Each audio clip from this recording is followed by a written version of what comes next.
ہمارے ماحول میں یعنی گھر کی چار دیواری کے اندر ایک چیز یہ بھی کافی حد تک ابھری ہوئی ہے، بلکہ اس کے اندر تیزی بھی ہے. اس کو ہم یوں بھی کہہ سکتے ہیں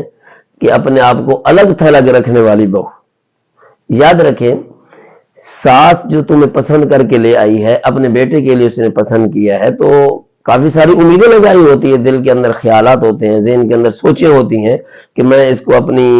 بہو بنا کے لے آؤں گی، اپنی بیٹی بنا کے لے آؤں گی تو کل کو یہ ہمارا گھر سدھارے گی. ظاہر بات اگر پہلے اس کے غلط سوچ ہوتی تو کبھی بھی وہ فیصلہ نہ کرتی. جب وہ آپ کو لے کر آئی ہے بہو بنا کر، بیٹی بنا کر، تو پھر آپ کو چاہیے کہ ان کی امیدوں پر پانی نہ پھیرے. سب سے پہلا مسئلہ تو یہ ہے کہ الگ تھلگ رہنے کا جو مزاج ہے، یہ الگ تھلگ رہنا انسان کر لیتا ہے سب کچھ، لیکن جب اس کے ساتھ ہوتی ہے تو بڑا برا بناتا ہے. ساس کو انسان سمجھیں، ان کے جذبات کا خیال رکھیں، ان کے ساتھ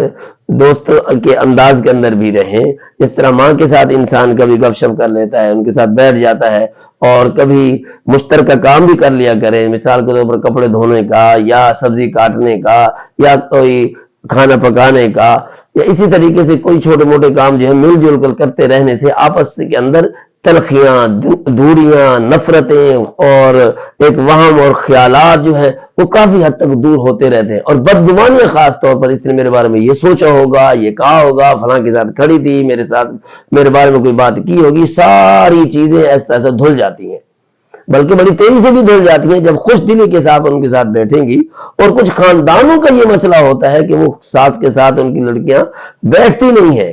اور بہو کو یہ الرجی ہوتی ہے کہ وہ ساس کے ساتھ بیٹھے، یا کچھ بیٹھتی ہیں تو دوسری اس کو تانا دینا شروع کر دیتی ہے کہ تو ساس کے